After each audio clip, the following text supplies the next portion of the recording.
बिस्मिल्लाहिर्रहमानिर्रहीम, अस्सलाम वालेकुम। उम्मीद है आप लोग खरीद से होंगे। बड़े अरसे के बाद मुलाकात हो रही है। जैसा कि मैंने बताया था जब हम नाइन्थ का फिज़िक्स और केमिस्ट्री स्टार्ट कर रहे थे कि जो अब इसके बाद अगली बारी है वो जनाब आपकी 10th क्लास की है। तो फिर 10th क्लास की हम लोग शुरू करने जा रहे हैं केमिस्ट्री को और फिज़िक्स को। सबसे पहले उर्दू मीडियम है और उसके बाद फिर इंग्लिश मीडियम है। उर्दू मीडियम की वजह यह है कि इंग्लिश में तो बहुत से यहाँ पर नेट पे वीडियोस अवेलेबल हैं, बड़े बड़े नामी करामी टीचर्स और इस्तिज़ाद हैं। लेकिन मैंने ये देखा है कि उर्दू में बहुत कम जो है वो डाटा अवेलेबल है। तो फिर हम बारी बारी करेंगे वही जो 9th वाली तरतीब थी। एक चैप्टर पूरा कराऊंगा फिज़िक्स का, फिर एक चैप्टर केमिस्ट्री का, फिर physics chemistry so on like this one होगा। फिर हर चैप्टर्स को हम दो हिस्सों में डिवाइड करेंगे क्योंकि आपको पता है कि बहुत बड़े बड़े चैप्टर्स हैं।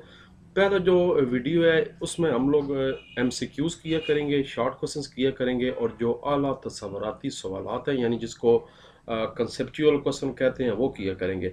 जबकि जो दूसरी वीडियो होगी उसमें हम लोग फिर न्यूमेरिकल्स करेंगे जिसको हिसाबी सवालात कहते हैं, या अगर इंशाई सवालात हैं जैसे केमिस्ट्री में तो फिर वो भी किया करेंगे। तो फिर स्टार्ट करते हैं। और अभी आपके पास टाइम बहुत कम रह गया है, सिर्फ 2 महीने रह गए हैं, अगले नवंबर दिसंबर का और फिर जनवरी फरवरी, क्योंकि यही सुनने में आ रहा है कि जो पंजाब बोर्ड्स के पेपर हैं वो शायद रमज़ान से पहले स्टार्ट हो जाएं, यानी मार्च के पहले हफ्ते में अपने पुराने टाइम पे स्टार्ट हो जाएं। So we have very short time. फिर सीरियस हो जाएंगी, स्टार्ट करते हैं, बिस्मिल्लाह करते हैं। एक आखिरी बात, सॉरी, कि इंशाल्लाह ये चैप्टर्स मुकम्मल करने के बाद जो बहुत एक बड़ी डिमांड है और मैं बनाना चाहता हूँ वो कंप्यूटर साइंस है। तो फिर उसके बाद बोर्ड्स पेपर से पहले इंशाल्लाह कंप्यूटर साइंस के साथ भी हाथ करेंगे, उर्दू में भी बनाएंगे उसकी वीडियोस 10th क्लास की और इंग्लिश में भी बनाएंगे। मगर फिलहाल ये सीरीज शुरू करते हैं।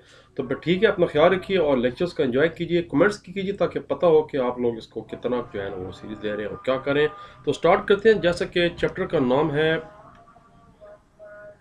सिंपल हार्मोनिक मोशन, और मैं बता चुका हूँ कि इस वाली वीडियो में हम 3 काम करेंगे। मारूजी सवालात करेंगे, मुख्तसर सवालात करेंगे और आला तसव्वुराती सवालात करेंगे जिसको कंसेप्चुअल क्वेश्चंस कहते हैं। पहले चैप्टर्स के अंदर चलते हैं ताकि पता हो कि चैप्टर है क्या। जैसे मैं बता चुका हूँ सिंपल हार्मोनिक मोशन है, इसमें हम फ्रीक्वेंसी पढ़ेंगे, हर्ट्ज के बारे में पढ़ेंगे, स्पीड क्या होती है, वेव लेंथ क्या होती है, टाइम पीरियड क्या होता है, ट्रफ क्या होता है, क्रस्ट क्या होती है, वेव्स के बारे में बताया, फिर सिंपल पेंडुलम के बारे में पढ़ेंगे और आखिर में फिर एक बड़ा ही अहम टॉपिक है जो कि रिपल जो है वो टैंक होता है उसके इफेक्ट्स के बारे में पढ़ेंगे। तो स्टार्ट करते हैं हमेशा की तरह। सबसे पहले एम सी क्यू है, मुंदरजा झैल में से कौन सी एक मिसाल सिंपल हार्मोनिक मोशन को बयान करती है। ऑप्शन नंबर 1 जो है वो इसका आंसर है। जो सादा पेंडुलम है वो उसकी जो मोशन होती है वो सिंपल हार्मोनिक मोशन के शो कर रही है, एक्सप्लेन करने के लिए। अगर किसी पेंडुलम की गोली का जो मास है वो 3 गुना कर दिया जाए तो पेंडुलम की मोशन का पीरियड कितना हो जाएगा, उसमें कोई फर्क नहीं पड़ेगा। ऑप्शन नंबर बी इंग्लिश वालों का, ऑप्शन नंबर बी उर्दू वालों का बे। मुंदरजा झैल आलात में से कौन सा ट्रांसवर्स और लॉन्गिट्यूडनल दोनों वेव्स पैदा करने के इस्तेमाल किया जाता है। ये स्लिंकी होता है जिसको आप स्प्रिंग कहते हैं।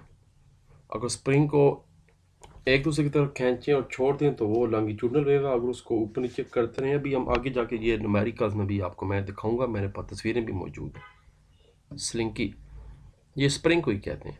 वेव्स मुंतकिल करती हैं, एनर्जी को मुंतकिल करती हैं, वेव मादे को मुंतकिल नहीं करती। यही तो सारा चक्कर है जी। मुंदरजा झैल में से कौन सा तरीका एनर्जी को मुंतकिल करने इस्तेमाल होता है। कंडक्शन, रेडिएशन, वेव की मोशन, ये तमाम एनर्जी को करती हैं। वैक्यूम में तमाम इलेक्ट्रोमैग्नेटिक वेव एक जैसी स्पीड रखती हैं। खला वैक्यूम।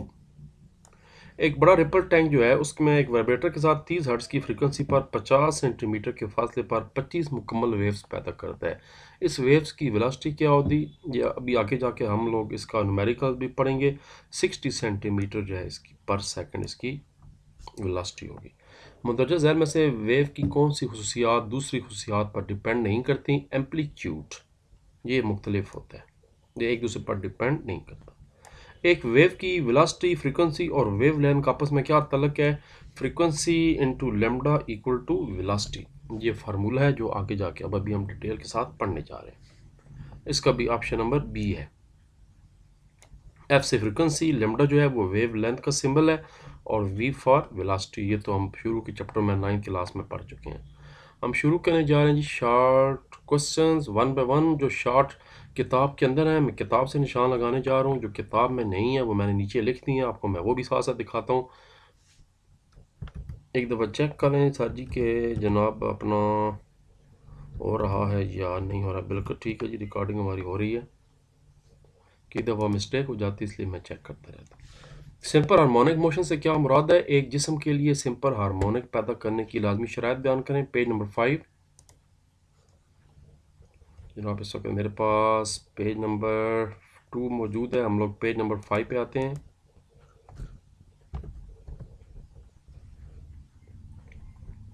ये है जी short question number 1। Simple harmonic motion में नेट फोर्स वस्ती पोजीशन से डिस्प्लेसमेंट के डायरेक्टली प्रोपोर्शनल होती है और इसकी सिमत हमेशा वस्ती पोजीशन की तरफ होती है। दूसरे लफ्ज़ों में, जब कोई जिस्म अपनी वस्ती पोजीशन के इर्द गिर्द इस तरह मोशन करता है कि इसका एक्सेलरेशन वस्ती पोजीशन से डिस्प्लेसमेंट के डायरेक्टली प्रोपोर्शनल हो और इसकी सिमत हमेशा वस्ती पोजीशन की तरफ हो, तो इसकी मोशन को सिंपल हार्मोनिक मोशन कहते हैं। इसके साथ मजीद कुछ पूछा गया है, लाजमी शराइत पूछी गई हैं इसकी। जो इसकी शराइत हैं वो कहीं जाके नीचे लिखी हुई हैं, तो मैं आपको इसका जवाब एक और जगह से इकट्ठा दिखाने जा रहा हूँ ताकि इजी हो जाए। मैंने नीचे लिखा हुआ है, ये लें जी। इसकी दो शराइत हैं सिंपल हार्मोनिक मोशन की। अगर आप चाहें तो पूरे का पूरा शॉर्ट यही वाला यहीं से कर सकते हैं किताब के अंदर। अगर आप ना करना चाहें तो वही बात मैंने शॉर्ट करके लिख दी है। सिंपल हार्मोनिक मोशन में नेट फोर्स वस्ती पोजीशन से डिस्प्लेसमेंट के डायरेक्टली प्रोपोर्शनल होती है और इसकी सिमत हमेशा वस्ती पोजीशन की तरफ होती है। सिंपल हार्मोनिक मोशन की शराइत क्या है? वाइब्रेटिंग जिस्म में इनर्शिया मौजूद हो, पहली शर्त, और वाइब्रेटिंग जिस्म जो है वो रिस्टोरिंग फोर्स पैदा करे। ये दो शराइत हैं सिंपल हार्मोनिक मोशन की। इनर्शिया होना चाहिए और रिस्टोरिंग फोर्स होनी चाहिए। तो फिर इसका स्क्रीनशॉट ले लें और इसको यहीं से याद कर लें तो ज़्यादा आसान हो जाएगा। वापस आते हैं, शॉर्ट नंबर 2 देखते हैं। रोज़मर्रा ज़िंदगी में से कुछ ऐसी मिसालें दें जो सिंपल हार्मोनिक मोशन की खुसूसियात रखती हों। पेज नंबर 2 निकालना है। स्प्रिंग से बंधे हुए मास की जो फ्रिक्शन होती है उसकी सतह पर वो, इसके अलावा जो बाउल के अंदर पड़ा हुआ एक बाल है, आप एक बाउल लें, बर्तन, उसके अंदर एक छोटा सा बाल डालें, उसको मूव करें। इसके अलावा रस्सी से बंधी हुई जो गोली है, ये तमाम सिंपल हार्मोनिक मोशन की मिसालें हैं। उस गोली को बॉब कहते हैं। बस 3 मिसालें बड़ी हैं, इनफ। डैम्प्ड ऑसिलेशन से क्या मुराद है? वजाहत करें कि डैम्पिंग और ऑसिलेशन के एम्पलीट्यूड को बतदरीज कैसे कम करती है। Page number 7। ये जनाब पेज नंबर 7 है, ये इसका जवाब है। पहले यहाँ से करना है, डेफिनेशन बतानी है। मैंने मेंशन किया हुआ है शॉर्ट क्वेश्चन नंबर 3। किसी मज़ामती फोर्स यानी रजिस्टर फोर्स की मौजूदगी में जो सिस्टम की ऑसिलेशंस है उसको डैम्प्ड ऑसिलेशन कहा जाता है। और अब इस सवाल का दूसरा हिस्सा कि कैसे करती है, ये ऊपर से, तभी मैंने एरो का निशान लगाए हुए। उसके बाद यहाँ से वक्त के साथ साथ फ्रिक्शन जो है वो इज्साम के मैकेनिकल एनर्जी को कम कर देती है। ये और इनकी तरह की मोशन डैम्प्ड मोशन कहलाती है। ये डैम्प्ड मोशन एम्पलीट्यूड को बतदरीज कम कर देती है। दोनों मुकम्मल हो गए। पहले डेफिनेशन ये वाली और उसके बाद सवाल का दूसरा हिस्सा एम्पलीट्यूड से जो रिलेटेड था, ये वाला कि एम्पलीट्यूड को बतदरीज कैसे कम करती है। अगला सवाल है वेव को आप कैसे बयान कर सकते हैं, यानी वेव्स की डेफिनेशन बतानी है और दोनों मशहूर जो वेव्स हैं मैकेनिकल और इलेक्ट्रोमैग्नेटिक, उनके दरमियान फ़र्क बताना है और साथ मिसालें भी देनी है। Page number 8 and page number 9। यहीं से पेज नंबर 7 है और पेज नंबर 8 पे आ जाएं, डेफिनेशन आ जाएं। मैंने मेंशन कर दी है। Short question number 4। वेव किसी वास्ते या मीडियम में पैदा शुदा ऐसे खलल को कहते हैं जिससे मीडियम के ज़रात अपनी वस्ती पोजीशन के इर्द गिर्द मुतवातर वाइब्रेटरी मोशन करते हैं। इसकी दो इकसाम हैं, इसको मैकेनिकल वेव्स हैं और इलेक्ट्रोमैग्नेटिक वेव्स हैं। अब अगले पेज पे इन दोनों का फ़र्क बयान करने जा रहे हैं हम लोग। जी हाँ जी, ऐसी वेव्स जिनके गुजरने के लिए किसी मीडियम की ज़रूरत नहीं होती मैकेनिकल वेव्स कहलाती हैं। मसलन पानी की सतह पर पैदा होने वाली वेव्स, नंबर 1 साउंड वेव्स, डोरी और स्प्रिंग में पैदा शुदा वेव्स वगैरह, ये सारी मैकेनिकल वेव्स होती हैं। इलेक्ट्रोमैग्नेटिक वेव्स क्या होती हैं? इलेक्ट्रोमैग्नेटिक वेव्स वो होती हैं जिनके गुजरने के लिए किसी मीडियम की ज़रूरत नहीं होती। वो उनको ज़रूरत होती है, इनको नहीं होती। इसका एक और तरीका ये होता है कि आप दरमियान में लाइन लगा लें, एक तरफ लिख लें मैकेनिकल वेव्स और एक तरफ लिख लें इलेक्ट्रोमैग्नेटिक वेव्स। जो डेफिनेशन है पहले ये उधर लिख लें, ये वाली इधर लिख लें और इधर इसकी मिसालें दे दें, इधर इसकी मिसालें दे दें। Radio waves, television waves, X rays, हरारत और रोशनी, ये तमाम जो वेव्स हैं, साउंड हो गया, ये सारी जनाब ये इलेक्ट्रोमैग्नेटिक वेव्स होती हैं।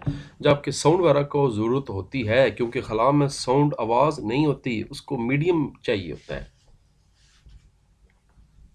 लेकिन खला में से आपकी जो रेडियो वेव्स हैं, सेटेलाइट वेव, वो सारी हरारत है, रोशनी है, वो गुजर जाती हैं।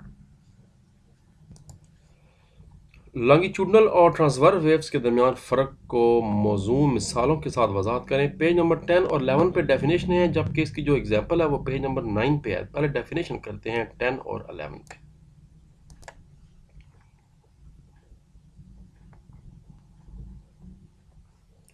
आपको मैंने बताया था एमसीक्यू करते हुए कि ये सिलिंकी जो है यानी स्ट्रिंग है, जो इस तरह की होती हैं, ये वेव्स बन रही हैं, ये आपकी लॉन्गिट्यूडनल वेव्स होती हैं। ये सारी लॉन्गिट्यूडनल वेव्स हैं। और जो इस तरह ये ऊपर नीचे हो रही हैं, ये आपकी ट्रांसवर्स वेव्स होती हैं। पहले डेफिनेशन कर लें पेज नंबर 10 पे लॉन्गिट्यूडनल वेव्स की। ये पेज नंबर 10 है, पेज नंबर 10। ऐसी वेव जिनकी में मीडियम के ज़रात की वाइब्रेशन मोशन वेव की मोशन की सिमत मुतवाज़ी होती है, लॉन्गिट्यूडनल वेव्स कहते हैं। आगे एग्जांपल दे दें, फॉर एग्जांपल साउंड वेव्स। मज़ीद भी आप एग्जांपल दे सकते हैं जो अभी ऊपर हमने पिछले सवाल में पढ़ी थी। साउंड वेव्स के अलावा आप डोरी और स्प्रिंग में पैदा शुदा वेव्स, ये भी इसकी एग्जांपल दे सकते हैं लॉन्गिट्यूडनल वेव्स की। उसके बाद ऐसी वेव्स जिसमें मीडियम के ज़रात की वाइब्रेटरी मोशन वेव की मोशन सिमत अमूदन होती है, ऊपर नीचे होती है, उनको ट्रांसवर्स वेव्स कहते हैं। मसलन पानी में पैदा होने वाली जो वेव्स हैं वो ट्रांसवर्स वेव्स होती हैं, ऊपर नीचे होती है ना। कार्क फेंके तो ऊपर नीचे कार्क होता रहेगा। अभी मैं आपको तस्वीर भी दिखा चुका हूँ अगले पेज पे। ये ऊपर नीचे हो रही हैं, ये ट्रांसवर्स वेव्स हैं। अब इसका पेज नंबर 9 पे जाके इनकी एग्जांपल देखनी है, तो एग्जांपल यही इसकी एग्जांपल है। बल्कि आपको मैंने साथ एक एग्जांपल बता दिया तो बस बड़ी है। तो ठीक है, लंबे चक्कर में ना पढ़ें, बस ये पूरे के पूरे और आगे अपने पास से लिख लें। फॉर एग्जांपल साउंड वेव, इसको उर्दू में साउंड वेव्स देख लें। और ट्रांसवर्स वेव्स की एग्जांपल आप दे दें, वेव्स प्रोड्यूस इन वाटर, पानी में पैदा होने वाली वेव्स को ट्रांसवर्स वेव्स कहा जाता है। ये हो गया जी, ये पेज नंबर 11 था। अगला सवाल है, सवाल नंबर 6 जो है इसकी जो है किताब में जवाब नहीं है क्योंकि ये एक तरह का न्यूमेरिकल टाइप है। ऐसी ट्रांसवर्स वेव तश्कील दें जिनका एम्पलीट्यूड 2 सेंटीमीटर हो और वेवलेंथ 4 सेंटीमीटर हो। इसके क्रस्ट और ट्रफ को भी लेबल करें। तो लो जी, फिर उस्ताद मोहतरम ने बनाया हुआ इसका डायग्राम, और ये नहीं जनाब 2 सेंटीमीटर इसका एम्पलीट्यूड है, ये उसका बिल्कुल सेंटर पॉइंट है। तो सेंटर पॉइंट जो है उससे ऊपर जो वेव जा रही होती हैं उनको जनाब क्रस्ट कहते हैं, ये जो, और जो सबसे नीचे वाला बॉटम वाला हिस्सा होता है उसको ट्रफ कहा जाता है। और जो लेंथ है वो कहा गई थी कि दोनों के दरमियान 4 सेंटीमीटर होनी चाहिए लेंथ। ये डायग्राम इसका बना लें आप, इसका स्क्रीनशॉट ले लें और फिर आसानी से जनाब इसको बना लें आप।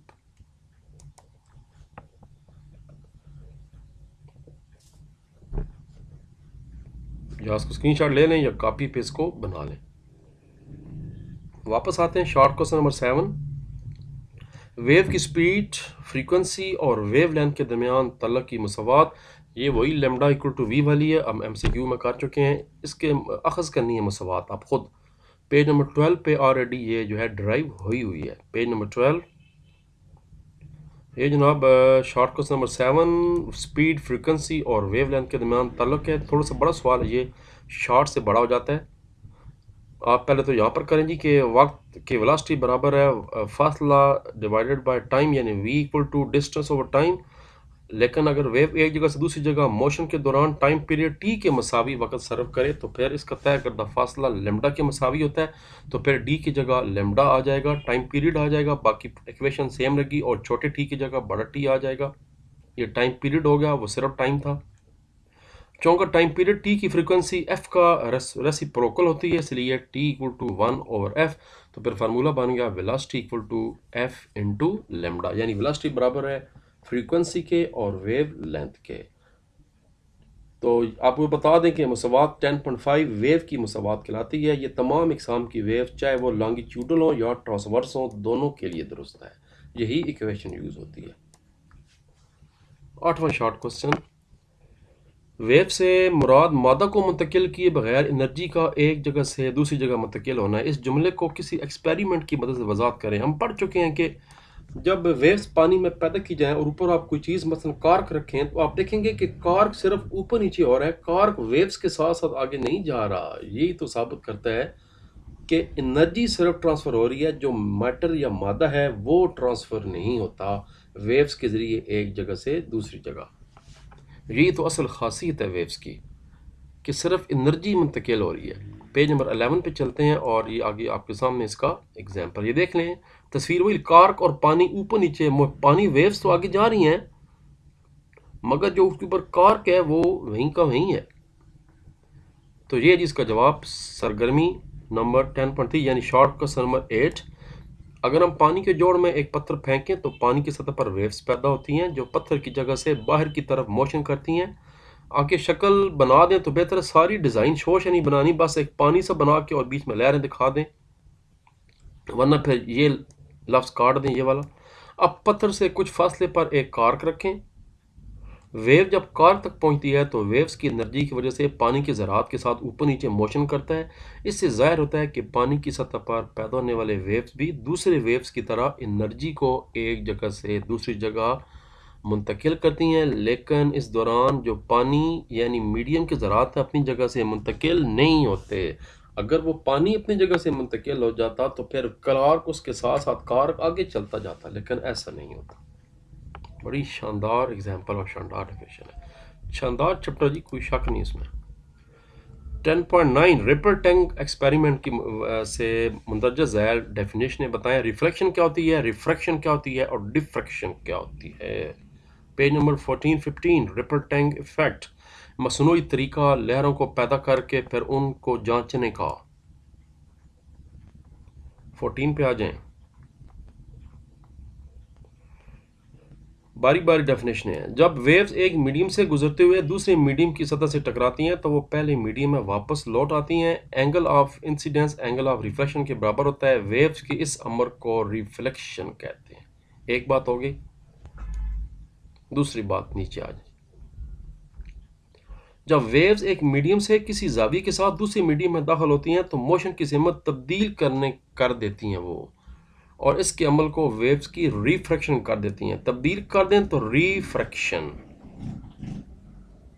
अगर एंगल ऑफ इंसिडेंस और एंगल ऑफ रिफ्रैक्शन बराबर हो तो वो रिफ्रैक्शन कहलाता है, रिफ्लेक्शन।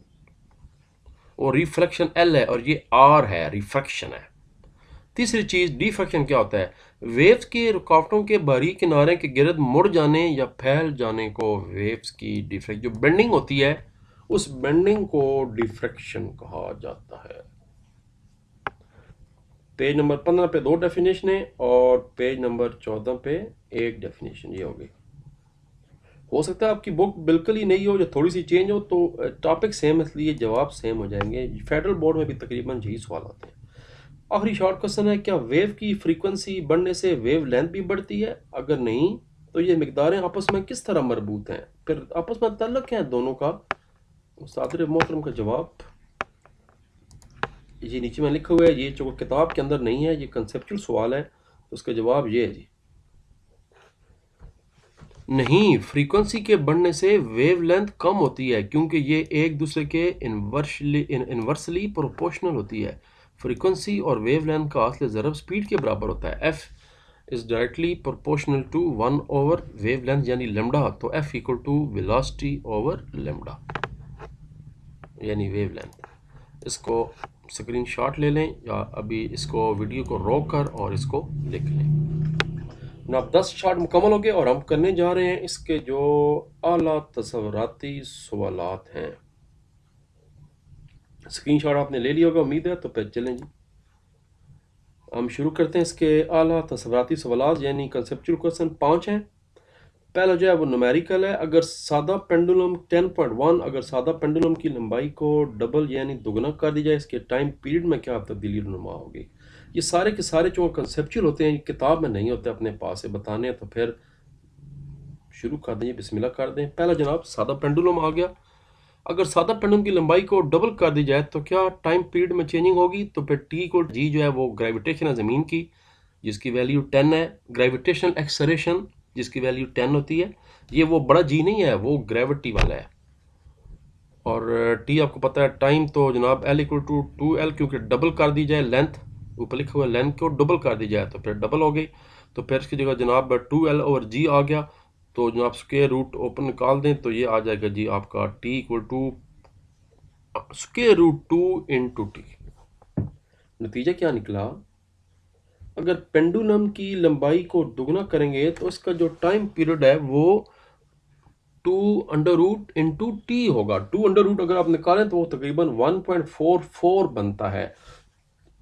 अगर आप 2 का कैलकुलेटर से स्क्वायर रूट निकालें तो ये तकरीबन 1.4 कुछ ऐसे करके टाइम बढ़ जाएगा। टाइम पीरियड कितना बढ़ेगा, फार्मूला आपके सामने आ चुका है। अगर लेंथ डबल की जाए, अगर लेंथ 3 गुना कर दी जाए तो सीधे से तरीका यहाँ पर 3L आ जाएगा। अगला सवाल इसी के आगे है 10.2। अगर एक गेंद को एक खास ऊंचाई से फर्श पर गिराया जाए तो वो उछलना शुरू कर देती है, तो क्या इस गेंद की मोशन सिंपल हार्मोनिक मोशन कहलाएगी। बिल्कुल नहीं सर जी, क्योंकि वो गेंद अमूमन आहिस्ता आहिस्ता आगे चलने शुरू कर देती है, या जूं जूं कम होनी शुरू जाती है, या ज़्यादा जोर लगाएंगे तो वो ज़्यादा उछलेगी, फिर कम हो जाएगी, फिर और कम हो जाएगी, एक तरतीब में नहीं होती। नहीं, गेंद की हरकत सिंपल हार्मोनिक मोशन नहीं कहलाएगी, क्योंकि इसकी हरकत सिंपल हार्मोनिक मोशन के शराइत को पूरा नहीं करती। इसका जो एक्सेलरेशन है, उसकी सिमत जो है वो वस्ती मकाम के सेंट्रलाइज नहीं है, बल्कि ये आगे बढ़ता जा रहा है। सेंट्रलाइज होती एक जगह से, फिर जो है ना वो जाके होता, लेकिन अमूमन ऐसा होता नहीं है, बाल थोड़ा थोड़ा आगे चलती जाती है। इसका स्क्रीनशॉट ले लें,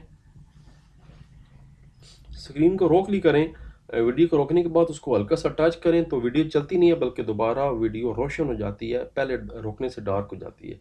वहाँ से आप आसानी से इसका स्क्रीनशॉट ले सकते हैं। वहाँ इसको रोक कर, और बेहतर है खुद पेंसिल से लिख लें इसको। 10.3 एक तलब इल्म सादा पेंडुलम से दो एक्सपेरिमेंट करता है। वो दो मुख्तलिफ वज़न की गोलियां इस्तेमाल करता है और हैरान होता है कि पेंडुलम के टाइम पीरियड नहीं बदलता, ऐसा क्यों हुआ है। पेंडुलम का जो टाइम पीरियड है वो गोली के मैस पर मुनसर नहीं होता, बल्कि ये पेंडुलम की जो लंबाई है डोरी, इस पे मुनसर होता है। अब लंबाई ऊपर लिखा हुआ है कि एक जैसी है, ये एक जैसी लंबाई है। हाँ, इसमें और इसमें ज़रूर फ़र्क पड़ेगा, मगर बात यहाँ पर ये नहीं हो रही। यहाँ एक्सपेरिमेंट बात हो रही है एक जैसी लंबाई। सिर्फ जो मास यानी वज़न है, ये हुजम, ये फ़र्क है, हुजम कहते हैं मैस को, इसमें फ़र्क है। तो इसलिए फार्मूले के मुताबिक टी इक्वल टू 2πL हो जी। ऊपर अभी हम सवाल में इसको प्रूव कर चुके हैं। तो टी जो है वो जनाब प्रोपोर्शनल होता है 1L/g के लेंथ ओवर जी। कोई फ़र्क नहीं पड़ेगा, क्योंकि पेंडुलम की जो डोरी की लंबाई है वो ग्रेविटेशनल एक्सेलरेशन पर डिपेंड करती है, ना कि मैस के ऊपर डिपेंड करती है। स्क्रीनशॉट ले लें इसका भी। सेकंड लास्ट सवाल है, कौन सी ऐसी वेव्स हैं जिनकी अशात के लिए किसी मीडियम की ज़रूरत नहीं होती। हम ऊपर पढ़ चुके हैं वो वेव जिनको किसी मीडियम की ज़रूरत नहीं होती, जैसे हरारत है, जैसे रोशनी है, जैसे रेडियो वेव्स हैं। उसके बाद जनाब जिस तरह आपकी सेटेलाइट होती हैं, ट्रांसमिशन होती है, माइक्रोवेव्स होती हैं, इनको किसी मीडियम की ज़रूरत नहीं है, ये खला में से भी गुजर जाती हैं।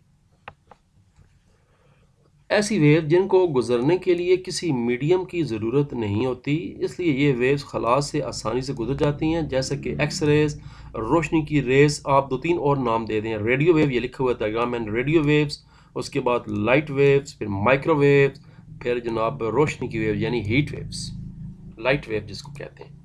इनको इसकी किसी भी मीडियम की ज़रूरत नहीं होती, मैं पहले पढ़ा चुका हूँ। जबकि खला में से आवाज़ नहीं गुजरती, खला में आप बोलेंगे तो आवाज़ सुनाई नहीं देगी, क्योंकि जो साउंड है वो इलेक्ट्रोमैकेनिकल वेव्स हैं, वो मैकेनिकल वेव्स हैं, उनको किसी मीडियम की ज़रूरत पड़ती है।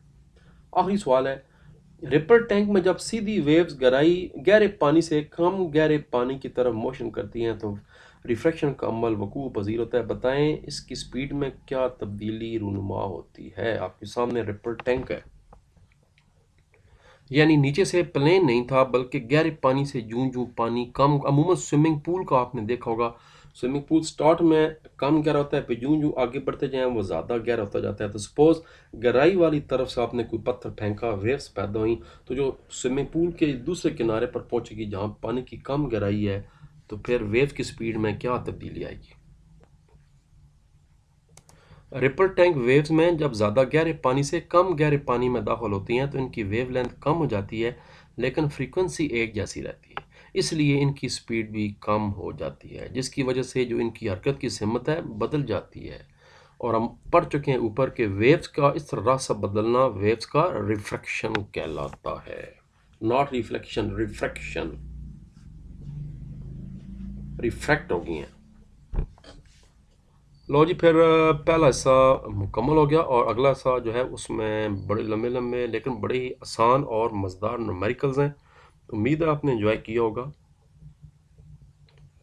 तो जनाब उस्ताद मोहतरम के साथ रहें और मौजें करें, समझें, खुद कंसेप्ट लें। तो फिर मिलते हैं अगले लेक्चर्स की तरफ जो कि लॉन्ग सवालों के मुतल्लिक है, पेंडुलम वगैरह करेंगे। देखते हैं जी टोटल कितने लॉन्ग हैं जनाब। टोटल सवालात का यादा हो चुका है, ये यहाँ से हिसाबी सवालात शुरू हो रहे हैं। तो ठीक है जी, फिर अगली वीडियोस में मिलते हैं। थोड़ा सा टुन टुन सुन लें क्योंकि लेक्चर को बाकायदा ख़त्म करते हैं।